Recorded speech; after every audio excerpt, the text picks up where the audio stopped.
Morning, good afternoon. I'm Andrew Musgraves, product manager for VanEck's gold and resource equity related strategies. We got a full house and a full agenda, so I'll try and keep my part relatively brief here. First, just a few housekeeping items. We're looking to keep this somewhat conversational, so we encourage you to enter your questions at any time in the window provided. And if we don't get to it now, we'll be sure to do so during the Q&A session at the end of the webinar. And we hope you stay on the entire time, obviously, but if you have to drop off, a replay of this webinar will be made available shortly following the conclusion of the webinar, and a copy of the presentation can be obtained by emailing info@vaneck.com. So real quickly, who are we? A lot of returning clients, but also some new ones. VanEck's actually celebrating its 70th year anniversary this year, founded by John VanEck in 1955, kind of with the belief that investors deserve access to opportunities beyond the conventional. And the firm really continues operating in that spirit today, identifying trends that are helping shape the markets today and offering intelligently designed solutions for our clients in the process. Perhaps equally as importantly, helping clients navigate the markets in asset classes where it has more established domain expertise, such as gold. And of course, VanEck has a very long history in gold, including over a 50-year track record of investing in gold miners, one of the first actively managed gold mining funds in the world, several of the first and largest gold mining ETFs globally, as well as several physical gold ETFs. So today managing around 40 billion in gold-related assets, serving multiple markets across the globe. And all this wouldn't be possible without the firm's investment expertise, right? Including investment team members with prior career experience as engineers and geologists, as well as quantitative analysts with experience in analyzing current and historical gold price trends and asset allocation, and a team of client service specialists that cover the vast majority of the retail and institutional markets needs. And we're delighted to host some of these experts today. So with me, Ima Casanova, portfolio manager for VanEck's actively managed gold equity strategies, as well as other members of VanEck's active gold investment team, including gold strategist Joe Foster, senior gold analyst Adam Graff, and our head of multi-asset solutions, which is the group that manages the firm's model portfolio offerings, David Schassler. So I'm actually going to let David take the reins from here as we walk through why gold is at record highs, why it's not too late to allocate to gold and gold equities. What's up, everybody? So thank you very much for joining in. Andrew, let's move this forward one slide. So I've got a fun job today. My job is I get to moderate and bounce questions off of the gold team. And it's going to be fun. I think it's certainly a topical webinar. Everybody's talking about gold. Everywhere I look, everyone's talking about gold. So we're going to jump into it. So investment case, why gold is responding to structural excess. So we're going to talk about why to own gold. Lots of people talk about gold. And then I talk to allocators and few allocate. So we're going to talk about that. Access points. There's a lot of ways to play it. We're going to talk about that. And then allocation, right? How much gold do you buy? Where do you source it from? So that's the agenda. We're going to jump into it. So we're going to move forward to the next slide. And what you have here is a very dramatic slide. You've got gold on the left, and you've seemingly a dollar burning over there on the right. And I'll open this up with the general idea, right? And the general idea is that during periods of financial excess and fiat abundance, gold's that ultimate store of value asset. Assets with scarcity benefit during periods of fiat abundance. Now, when we think about it, right, and you think about how do you actually allocate, I think a lot of people kind of miss the general point of why they need assets with embedded scarcity. So, Ima, why don't you join the conversation? Just very high level overview, why people should buy gold, because a lot of people are asking questions about it, but not a lot of people are allocated. Yeah, I think that's a great point, and I'm very excited. Welcome, everybody. Thank you for joining our webinar. I'm very excited to have Dave join our webinar and our conversation because I do think it brings a very interesting and sort of different point of view from the multi-asset allocation perspective. Of course, you know, my team and I, we run a gold equity fund. We're all into the gold action. Dave is looking at assets more broadly, and I think he brings a very unique perspective precisely as to how gold fits into the mix. And I'll start by saying that, for the many decades that I've been covering this sector, and I think my colleagues in my team share this view, gold and the gold equities have always felt like a very misunderstood asset class. Nobody knows where to place them. What bucket do they fit in? Are they a currency? Are they a commodity? Do they trade like natural resources? What is it, a financial asset? And I think this misunderstanding is what creates this hesitation to invest in the asset class. So that's number one. For me, number two, the ultimate constant. Gold has such a long track record, and it's really makes our case really very strong because obviously the best we can do in predicting the future is look at previous cycles and the past and see how this all could repeat again in the future. And with such a long track record, gold's role in a portfolio, its role as an insurance, as a diversifier, it's so well established that all an investor has to do is look at previous performance and realize that there is a place for gold in the portfolio.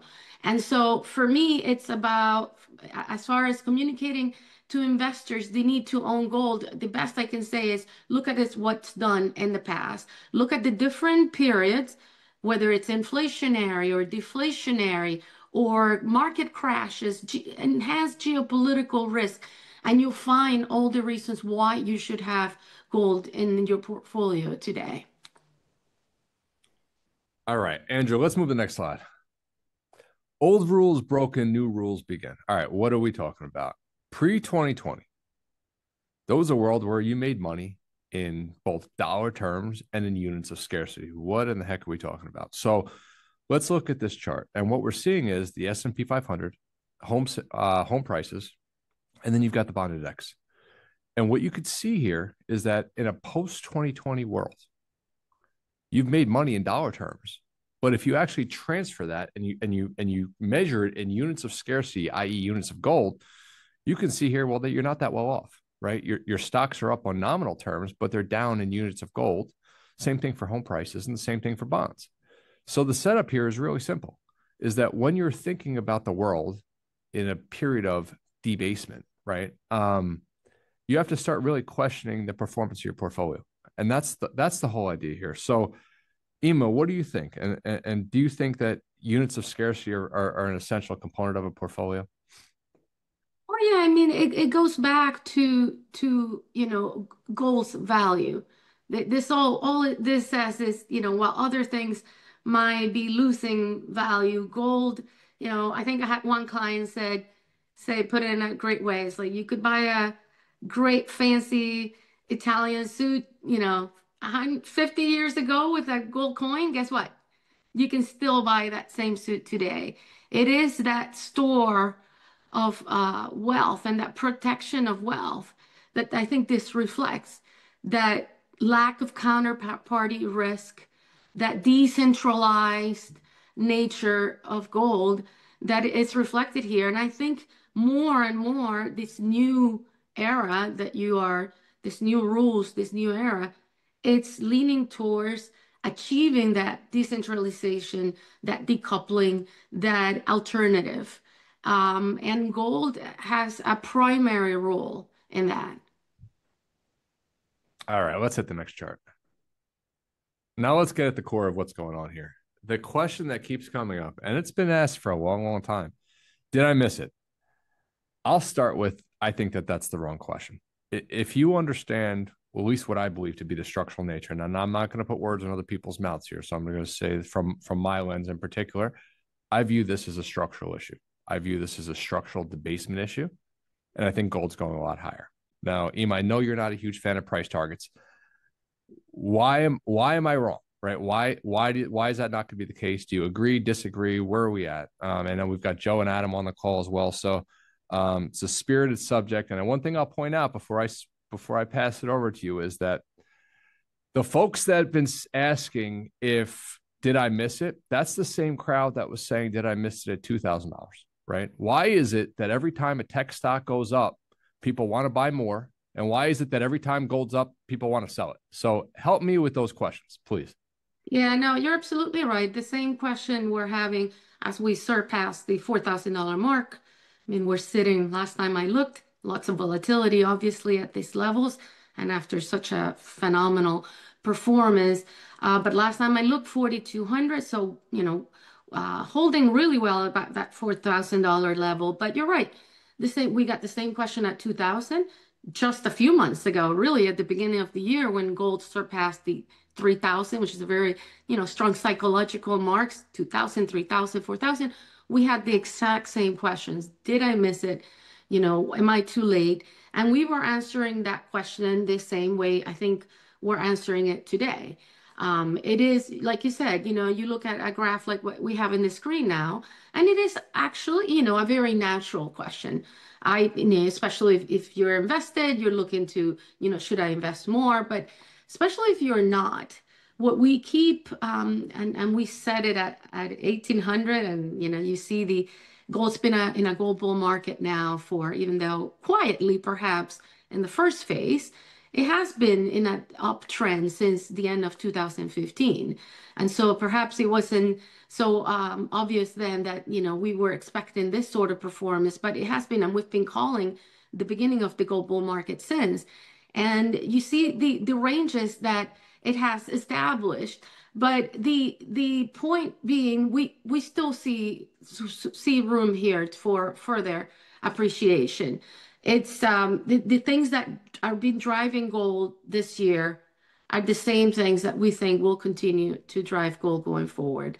And I don't know if we want to quite yet get into the emerging drivers and the old drivers that have now joined this global market that are bringing gold to these levels. We'll talk about that in a minute, but it is those two forces that are creating this impetus. So no, we don't think you're too late. What I wanted to say was, if you don't have gold exposure, we think it's never too late to start a gold position. Clearly, there might be a better opportunity than right about now. We talk about a potential pullback, obviously, after such a strong rally here. Maybe that's a better opportunity. But if you don't have any exposure in your portfolio, it's never a bad time to start a position and to make that position a core component of your portfolio. So I'll leave it at that. And I do want to give Joe a chance, and Adam, to sort of talk about what they see, especially Joe with all his experience and through past cycles, and how he sees this one. Yeah, none of us have ever seen a gold market like this in our lifetimes. This is different. I mean, this is this tremendous rise in the gold price, and it's been driven by crises in the past. The financial crisis, the dot-com bust, the pandemic. We haven't seen a crisis, yet gold's at $4,000 an ounce. And what's happening is, you've all heard about de-dollarization and the debasement trade.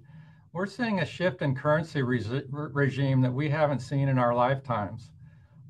This is going from a system based on the US dollar to something different that we don't know how this is going to play out, but the dollar is losing its role as a world reserve currency. I'm sure it will continue to have a dominant role going forward, but other currencies may rise to challenge the dollar. And we haven't seen a shift like this since the British pound lost out to the dollar over 100 years ago. So, and this is something that's just starting. I mean, we're in the early innings of this currency shift, and I think it's going to drive gold for probably many years to come. The question that keeps coming up, and it was actually just put in the chat as well. So gold's up around 60% this year. It's down about 4% today. I'm going to start with a comment, and then I would like to solicit feedback from the others on the call. No asset goes up at this magnitude in a perfect straight line without corrections along the way, right? And I don't think that this is going to be an exception to that universal rule. Bottom line is that once you have an asset that accelerates at the magnitude that this has, you should expect more volatility. It doesn't mean it's going to stop going up, but it should be more volatile. And what does that mean for an allocator? As an allocator, That's a great thing, because what it does, it allows you to reallocate. So to Ema's point before, what's the right allocation of gold? We know the right answer is not zero. So if the number is zero right now, you should buy some. Then once you have some, then you could be more selective about how much more you're going to purchase. Where are you guys at on that? If you have zero, should you buy some today? Yeah, clearly. I mean, that's my whole point. I've been saying this for so many years now, and I wish, more and more investors and clients would have started an allocation back in those lower ranges that we highlight here. So yeah, we can talk, and there's a lot of analysis, including Dave's own analysis, as to precisely what is the sort of sweet spot when it comes to uh, having gold exposure in your portfolio. But 5% seems like a very reasonable number to us. Then we can talk about how you get that gold exposure, and we're going to cover all of that in the next few slides. But, 5%, it feels like if you have, less than that, are you really going to enjoy all these benefits that we've been highlighting? Maybe not so much. 5%, you really start to effects of gold in there. Up to 10, obviously you enhance that, but 10 might be too much for especially somebody or a client or investor that doesn't have any exposure. But you got to start somewhere, and zero, it is absolutely the wrong number for in our view.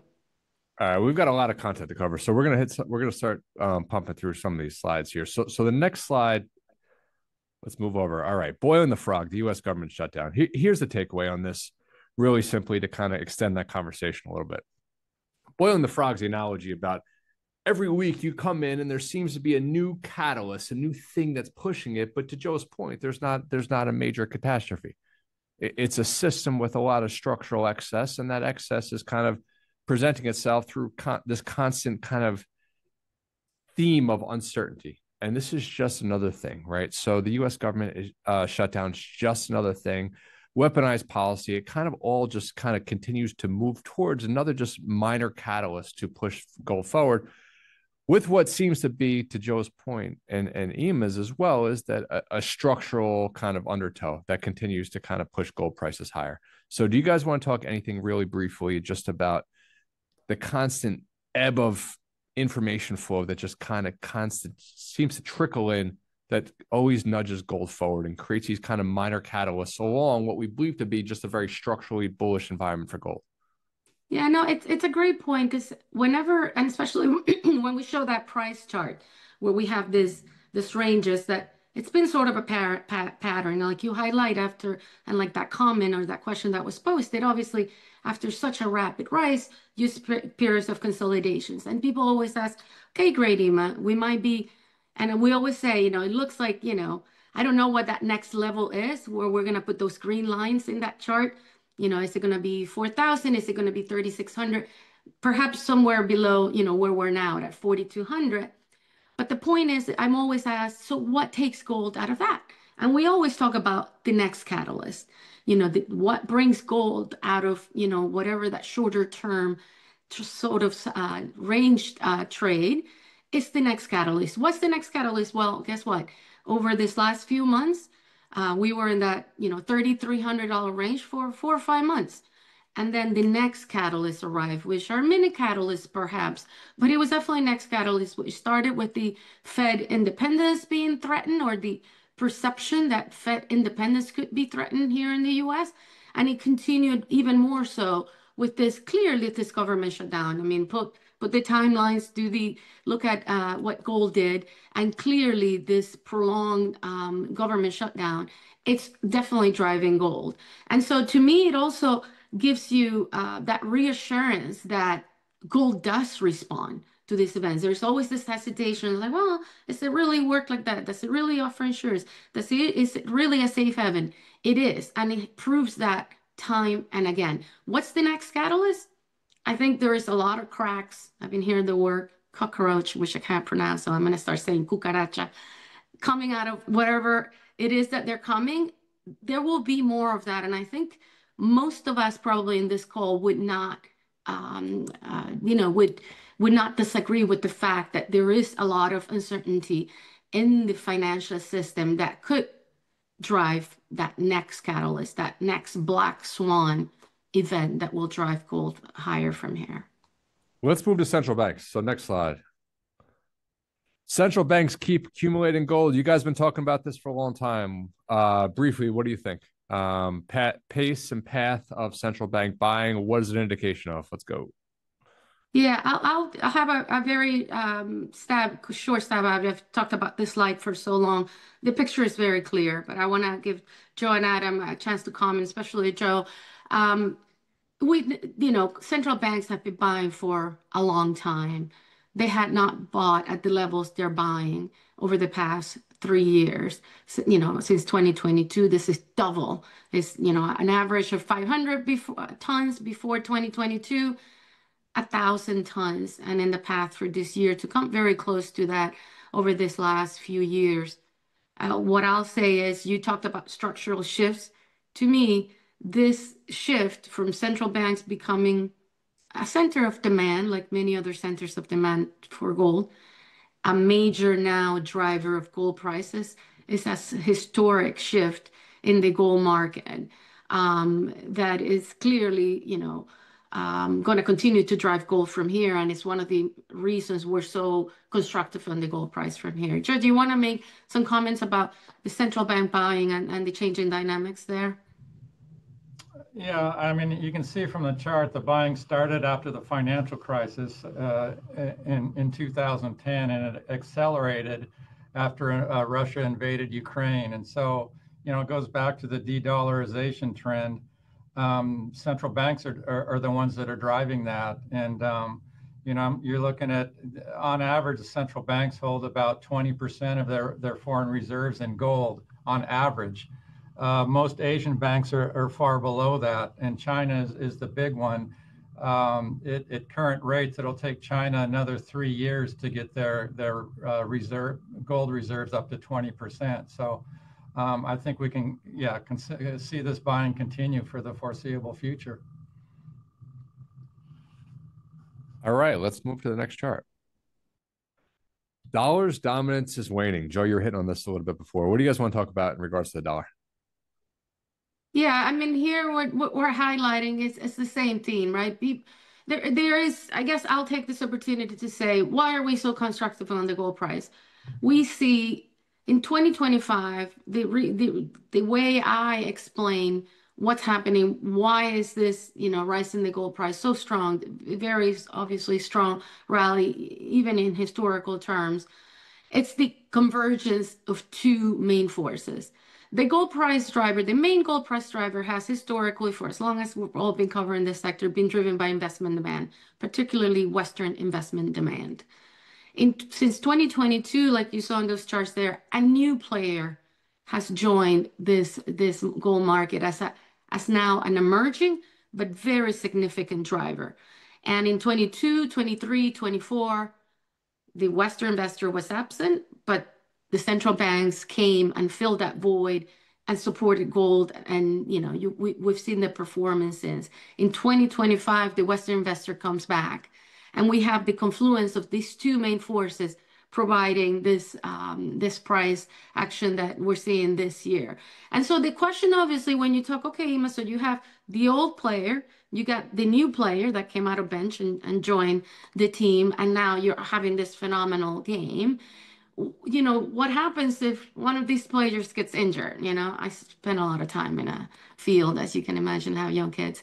But anyways, what happens if one of them? And so the first question is, for how long can this central bank, buying continue?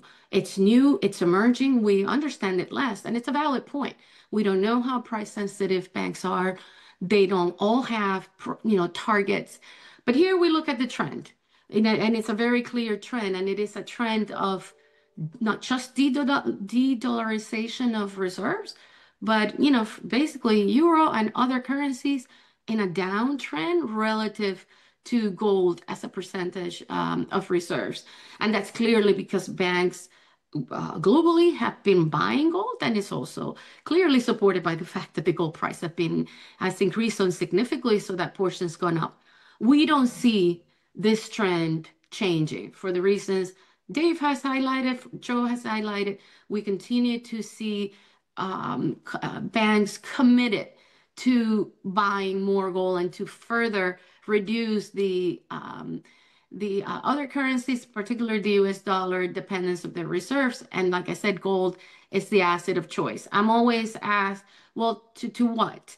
Let's put some things into context. There are some banks that have published targets, a few, but where are they at? So this is obviously as a group. China obviously comes to mind. And to be fair, and I've said this before, it's not just China buying gold, Central Bank of China. It's many banks around the world. But China is it's obviously a very large economy.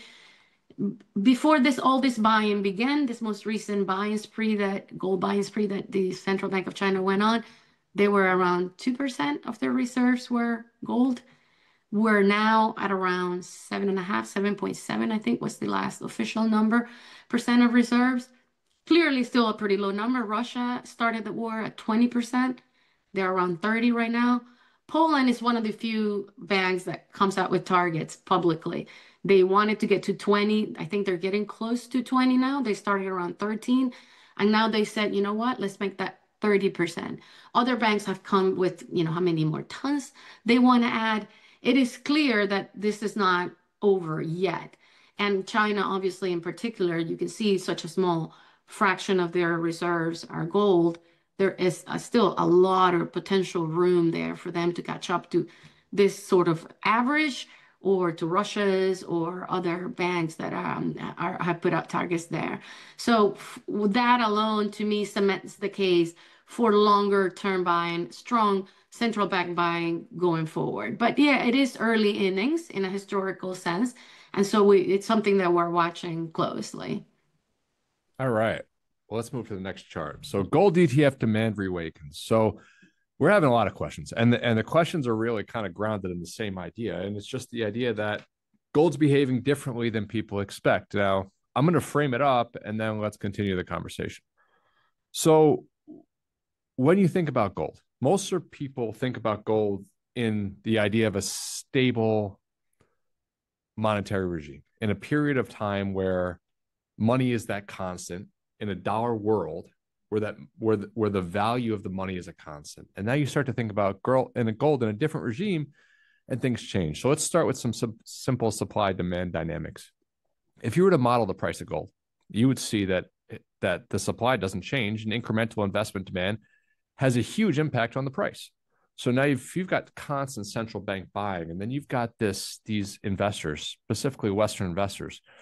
They're looking over and they're sick of their spending power being attacked. They want to protect themselves, their family, their clients. And then they look over the horizon. They see that gold's the top performing asset over the 1 year, the 2 year, the 3 year, the 4 year, and soon enough the 5 year. Well, that's getting some attention. And now gold is starting to behave a bit differently, right? Gold's starting to look like a different asset. And it's not the asset they expect in that stable regime, but what does it look like during a period of transition? And I think that kind of hits on the points of, this is different than people expect. So walk us through that a little bit. What should people expect going forward vis-a-vis not only the price action of gold and how high it's going to go, but the volatility experience as well? Yeah, I mean, I think the point is we are in sort of uncharted territories, in that things do certainly look different. Like Joe said, we haven't had a crisis. The markets, just as gold is making new highs, so is the S&P and the NASDAQ. And so this time is different. And obviously, we'll see how things evolve. But what is clear to me is that investors have now sort of joined central banks. For a long while, central banks were doing their own thing, and there was no perceived need to own gold. 2022, 23, 24, we started to get some of this Western investor interest. In 2025, the best way I can say it is, I think a lot of the risks that we have been highlighting for a long time were brought front and center. Obviously, the tariff talk, what does that mean? This changing sort of global landscape, whether it is around trade or geopolitics, ongoing wars, investors got nervous. And gold does what it does best when there is fear and a heightened level of risk. And so 2025 brings the reemergence of the second player that I said before was bench, the Western investor. And that's my other point. We talked about central bank demand, that trend continuing. What about this second player? We think the second player is just warming up.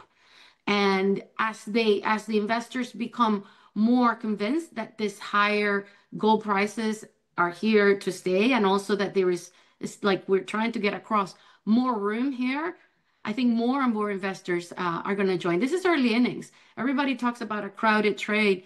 I look at, you know, and I think the next chart maybe is the chart where we look at where we are in terms of investment demand. We use, as we've said here repeatedly in our webinars, we use the global ETF demand as a proxy of investment demand, and maybe we took that slide out.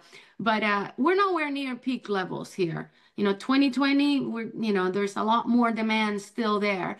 COMEX positioning, just global assets under management that are exposed to, you know, that have gold as a portion of global assets under management, very low in absolute terms, whether, you know, it's two, I've seen less than 4% relative to, you know, at peak levels historically closer to 14 or 20%. So in no shape or form do we think, you know, we got the full, and then just anecdotally, you can ask, you know, in this webinar, you know, what's your gold exposure? And we would get a pretty clear picture. We ask every time we meet investors, you just asked around the room, even generalists that attends the conference we attend, and there is interest, they're looking, they're digging, they're trying to understand the sector, but they're not necessarily back.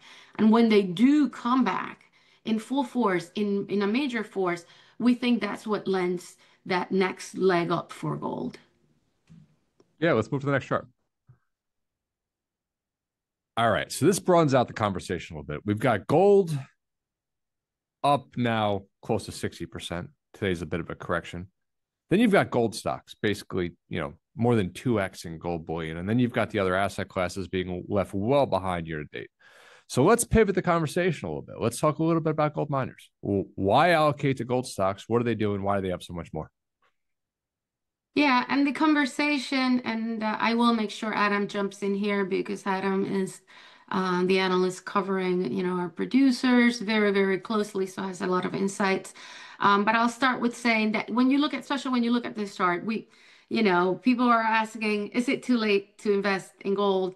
You know, it's now up, whatever, 55, 60% for the year. Well, if you turn to the gold stocks, that question probably becomes even more relevant. I mean, these stocks are up 130 something percent year to date. It would feel like maybe you've missed that boat as well, but we are as constructive or even more constructive on the gold stocks actually than even the commodity. And that comes from a very, very prolonged period of underperformance where, like I said, gold was quietly making, you know, trending up for many years now, while the stocks continue to underperform the metal, which is obviously not what we expect. Finally, in 25, we're seeing that leverage. The reason you own gold stocks, gold equities, the shares of the gold miners, the gold producer companies, is because they offer that leverage to the gold price. And this phenomenal performance in 25 is both a reflection of that leverage, but also a catch-up trade. These stocks were coming from very, very low valuation levels, and they're still looking cheap despite this recent performance. Adam, do you want to touch a little bit on valuations, where we are today and where we have been historically, and what a potential re-rating could take these stocks to? Sure. Thanks, Ema. Just very briefly on a price to cash flow basis, historically through the 90s and the aughts, the gold stocks traded on a price to cash flow basis, you know, 10 to 15 times cash flow. And then recently, in recent years, say the last 4 years, gold equities have traded, you know, sort of only 5 to 7 times cash flow. And right now, I would say the major gold stocks are still trading only around 7 times cash flow. So, and that's on a 2025 basis, and at current gold prices, obviously 2026, you know, we would expect significantly more cash flow versus 2025, just with the gold price appreciation we've seen this year. So, and that I think just generally goes to the disinterest that the market, especially the U.S. market, has shown to gold stocks, and we see, you know, very similar patterns if you're looking on a price to earnings basis, or what we like, a price to NAV basis. So again, you know, gold stocks historically have traded on average around 1 times NAV on spot price, and now they're trading half of that. So I think there's a lot more upside to go from gold stocks from a valuation point of view. Yeah, and this slide, I think it's great because I when it comes to valuations, because I'm often, said, well, the index, the indices are at high, gold indices, gold equity indices are all-time highs. And what's important to remember when we talk about relative historically and relative to the metal is things like this. So yes, these gold stocks are reaching new highs, but last time the stocks were trading at these levels, the gold price was half, what it is today. So 1800 versus 4000, and more importantly, which maybe goes to the next slide, is the margins are never been more, never been, larger than they are today. And so you see, obviously, what's, clearly record margins here where this, unlike other periods where the gold price was increasing, but quickly costs sort of, kept increasing, eroding those margins.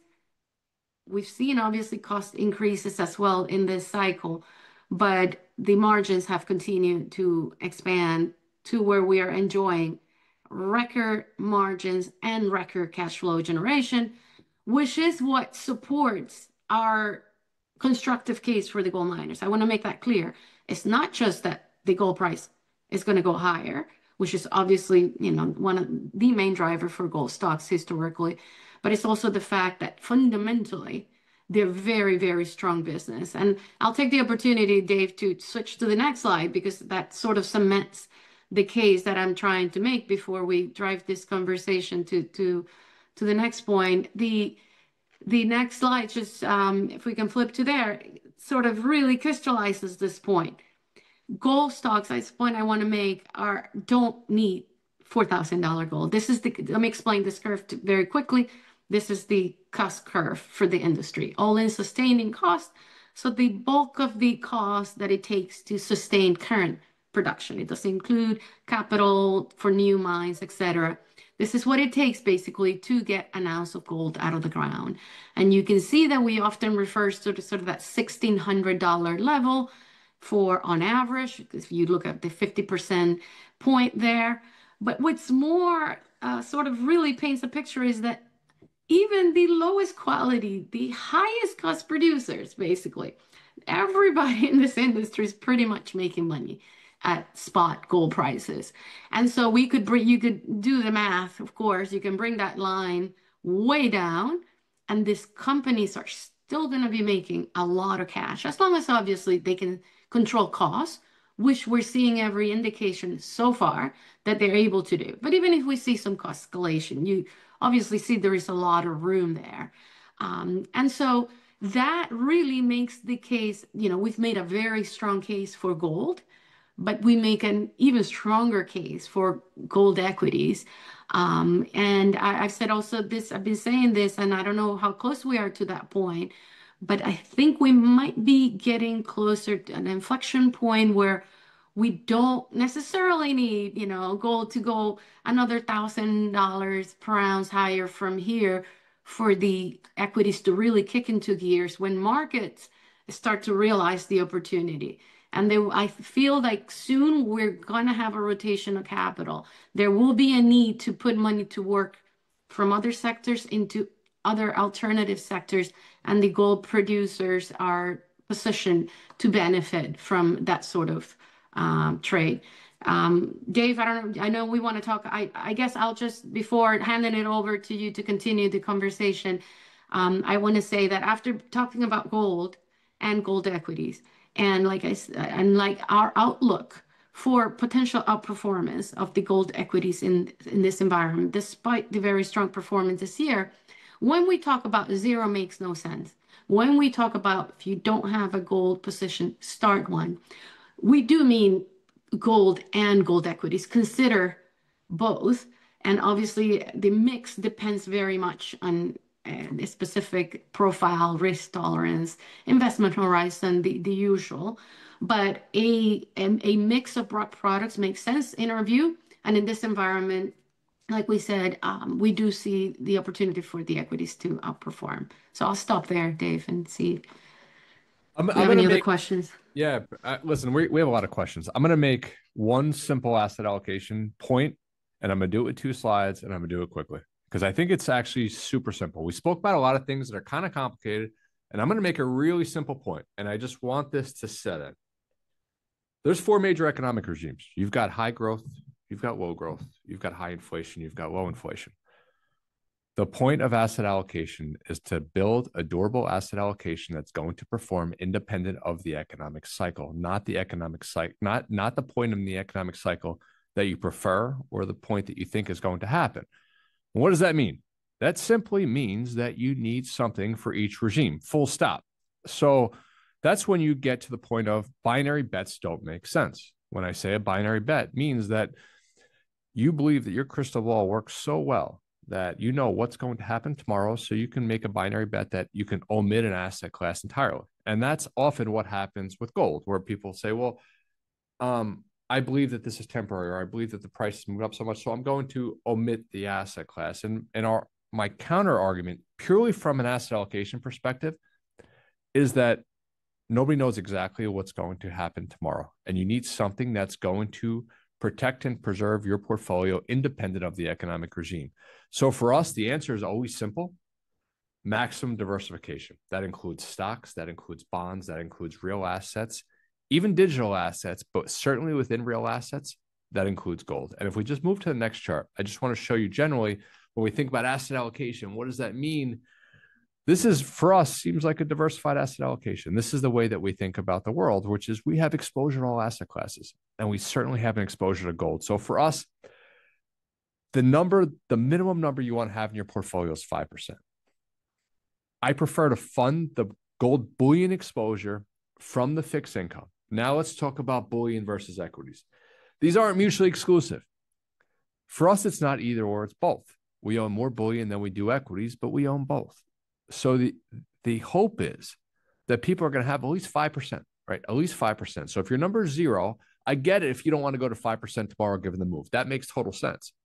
But you should go to 3 and then tactically take it up to 5 over time. That's the view. And it shouldn't just be within the bullion. It should be within the bullion and the equities. I think probably owning more of the bullion than the equities makes sense given the volatility profile, but they're not mutually exclusive, and you should certainly own both. So let's move to the wrap-up slide. We've got a lot of questions, and I want to make sure we drive these points home. So as a simple recap, and we're not going anywhere, I still want to drive all these questions home, but just to kind of recap all the prepared comments, thinking you missed it is missing the point. This is a structural regime. I think the team laid that out perfectly, and the trend we think is still accelerating, and there's a lot more room left in this rally. Gold is the rational response. It strengthens portfolio when paper assets depend on confidence and liquidity. And the last part is every investor should have at least 5%. So that's the broad-based setup. Now, Ima, I'm going to give you the final word here. Bring it home on why people should allocate to gold. Did they miss it, and how they should allocate? Final thoughts, 60 seconds before we go to Q&A. Oh, I'm on the clock. No, I think, this slide summarizes it perfectly. We need investors to not think gold is optional. This is why we hold these webinars, is to educate investors, to inform them, to give them our expertise from decades of following this markets and the gold sectors. We understand it. We, invest in it. And so we need investors to jump that hurdle. It's a hurdle, and I'm guilty of it in some areas. I don't like investing in things I don't understand well. And so goal needs to might be maybe we're approaching that era with this the amount of attention gold is finally getting this year for investors to take the time to understand gold a bit better so that they can finally, like you said, feel comfortable investing. Even if it's just 1% or a couple of percentage, get started on your gold trade. That's my main message for today. All right, I'm looking at the Q&A, and there's a common theme. They're just phrased differently. And what's the Q&A driving that? It's some iteration of gold has moved really fast. Did I miss it? Give me a reason not to buy it. Right? That kind of keeps me coming up. It's reframed lots of different ways. So that makes me think we got to hit this a little bit harder. Right. So Ema, Joe, Adam, just give me really quickly kind of, I know we've hit it, but it keeps kind of coming up, and the iterations are the same. The iterations are different. Right? It's asked a little bit differently each time, but the end point is kind of still the same. It's whether it's predicated on volatility, but it's based off of expectations of what's going to happen, grounded in an experience in gold that people aren't used to, right? They're anchoring in a pre-COVID world where they're used to gold as the stable, safe haven asset, the boring asset that kind of does this job behind the scenes and now isn't out in front of your face, isn't on CNBC every day, isn't making new highs, isn't leaving every asset class behind. So really quickly, just in 30 seconds, why now? Yeah, I want to make sure that Joe has a chance to talk here, but the gold gold has I think you can think of reasons why not to own gold. I think central banks, for me, the main question would be, well, what if central banks stop buying? And because it is a new center of demand, we still have, to figure that out. But what I can say is that I see central banks agnostic to a lot of things investors are focused on. So investors come back in because they have fear, because they want to protect. Central banks are doing their own thing. They have a different agenda. They're not looking at what the Fed is doing, what the global economy or how things are. They've made a long-term decision to invest.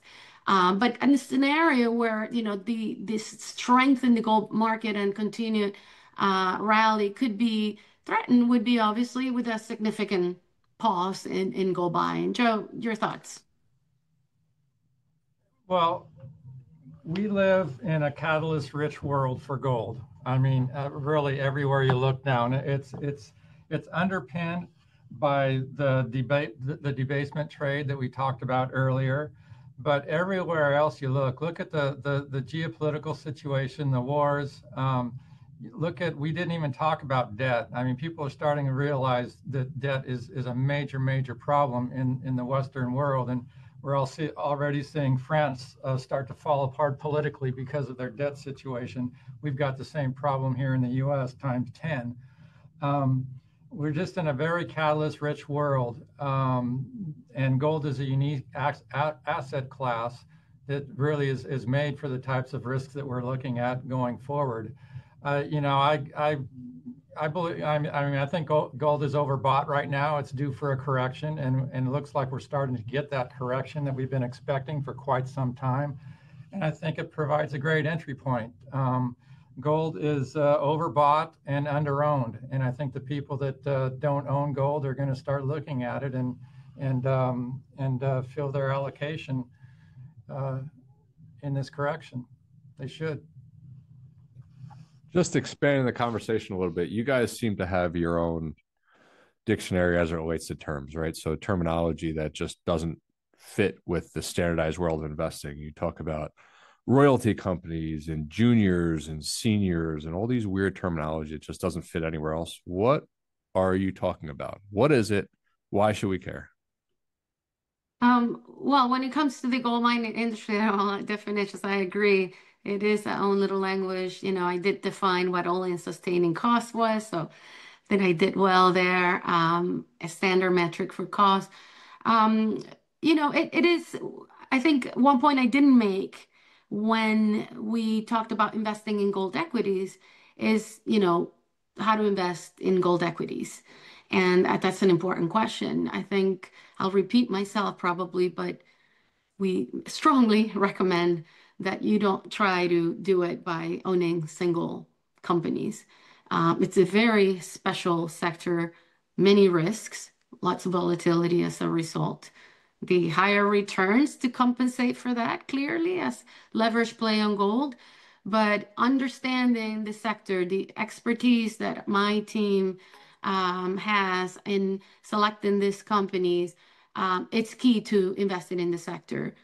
A basket approach, whether it's an index approach or an active approach, we do not recommend single company exposure and picking and selecting single companies. And so what you're referring to is the market cap spectrum. The juniors are the small caps in everywhere else. Somebody asked me why are they called juniors in the gold industry. Joe might know better than me, but they're the small guys, the smaller guys. And then we have our mid tiers, which are companies that produce, they're already in production. So in the junior space, we have the companies that are not even in production yet.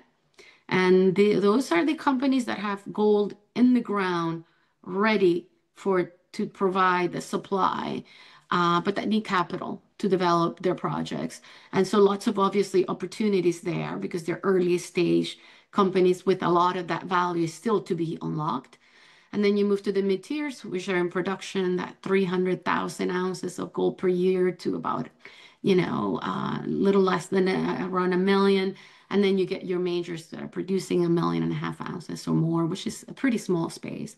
And so understanding the difference between these companies is important because as markets change, companies tend to behave differently depending on their size and their availability of capital and just investor interest. The royalty companies you mentioned are not gold producers, are companies that have interest in the mines and in the projects of the operators. And they own a portfolio of this interest, which makes them diversified, sort of hybrid products, sort of in between operators and gold bullion. And so a pretty unique and attractive business model. And so these details are important, and I think emphasize why you want to go with a diversified approach to gold mining, investing in gold mining as well. Yeah, so trying to hit a couple more questions. So one I'll take really quickly. People are asking about gold or Bitcoin. Different conversation from an asset allocation perspective. It's not either or for us, so we don't view these as mutually exclusive. We view Bitcoin as gold 2.0, same inherent scarcity, but just a completely different asset with completely different risk profiles. So it's not either or. If you like gold or Bitcoin, great. They're not mortal enemies either, so we can all get along there as well. It seems to kind of always turn into the debate of which one's the better store value asset. I think that's a silly and wasteful conversation, right? So for us, the answer is just simply own both, but I would own a lot more gold than I would Bitcoin. Now, people are asking about silver. So a lot of conversation about gold. We haven't talked about silver yet. What do you guys think about not only silver, but other precious metals? Let's hear it. Yeah, I'll start very quickly. So we consider silver a precious metal, and the way we look at gold. When it comes to gold, the miners, that's our sweet spot. We invest in the mining companies. We like silver. We think silver was set to outperform this year. It has now, and we just struggle finding a lot of silver companies to invest in. So that's why we have less exposure, perhaps. Silver is still, in a historical basis, lagging gold. I'll let Adam maybe make some comments as to gold silver ratios and other attributes that silver has that is different from gold as far as its industrial demand. Sure. So on a global supply basis, about 75% of the world's annual silver output is actually as a byproduct from mines that primarily produce gold, base metals, or other commodities. And so only about 25% of silver comes from primary silver mines. So that makes it you know fairly unsensitive to the pricing as far as supply. And then there's, I think, as Ema mentioned, there's a significant industrial use component of silver, sort of unlike gold. So that adds another element of complexity. And then what we've seen in the last several years is that the annual consumption of silver has shifted where about 20% of annual production is used in solar panels. And that's, from what we can tell, significantly reduced above ground supplies because annual production is pretty fixed. And so that's moved silver into an attractive position where it appears that supplies are tight, but silver can still benefit like gold from the investment demand.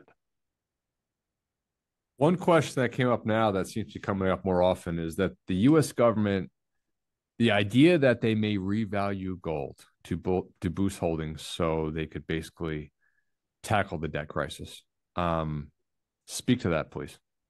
Yeah, and I'll let Joe pitch in here as well. We've been this has been coming up a lot this year, and it's because gold reserves here in the U.S. are still valued at, I think, $43, and so there is this idea that obviously if they were marked to market at $4,000 an ounce, all of a sudden you have all this basically the asset side of the balance sheet. I forget what the number is, how many billion. But the idea is that then that can be used to basically finance more liquidity, to print more money. I don't know, Joe, your thoughts. I don't think it solves anything, but optically, it sounds like it could be a tool. Yeah, I mean, our debt is so massive. I mean, if they were to revalue the gold, I think that they would have like $1 trillion gain on their balance sheet. Our debt, we're like over $30 trillion in debt. We pay $1 trillion a year in interest. So it really doesn't move the needle in accomplishing what the government might hope to do by revaluing the gold reserves. And I wouldn't involve. It's kind of an accounting gimmick. It wouldn't involve selling any of the gold. You're just raising the value on your balance sheet. So it's almost like it's something that we shouldn't really even pay attention to, really. Joe, you made the case earlier, kind of the structural argument case. Do you see anything stopping this train, or do you think that the path has been kind of forged based off of years of misuse, and that the end result here is something we're going to be dealing with for an extended period of time? Yeah, I think we're, like I said earlier, we're in the early innings of something that we've never been through before. I don't, and we've got this market, and in the absence of a crisis, I'm convinced that there will be a crisis, whether it's driven by debt or something geopolitical or a black swan. But and if and when that happens, everything will sell off. It would be a liquidity event. I'm sure gold would take a big hit, and gold stocks too. But once the dust settles and people are looking around at where to invest, gold's going to stand out like it has in every other crisis that we've seen. So we're at $4,000 gold, and you can think of scenarios that take it to much higher levels than we are right now. And I go back to it's underpinned by the debasement trade that you started talking about at the top of the webinar.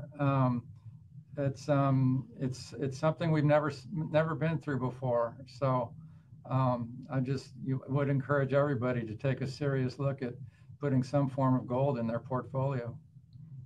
Well, that's a great way to end it. So, Andrew, come back on, tell people what they should do. Thank you very much. Yeah, thanks again to Ema, Joe, Adam, David. everybody else for joining us. Always an insightful discussion. And hopefully it was for you guys as well. Of course, we always appreciate your guys' feedback on these events too. So if you have that or any other questions, we encourage you to reach out to us at info@vaneck.com. Another brief opportunity too to just remind you guys of the vast amount of gold related resources and insights that we have at the firm, including monthly commentaries produced by Ema and her team, as well as David separately. White papers, blogs, other asset class webinars. So please check that out at vaneck.com. Reminder too that a copy of today's presentation made available shortly following this. You can also get that by emailing info@vaneck.com. And you can also watch a replay of this webinar shortly after from our website. So thanks again to everybody for joining and for your continued interest in VanEck.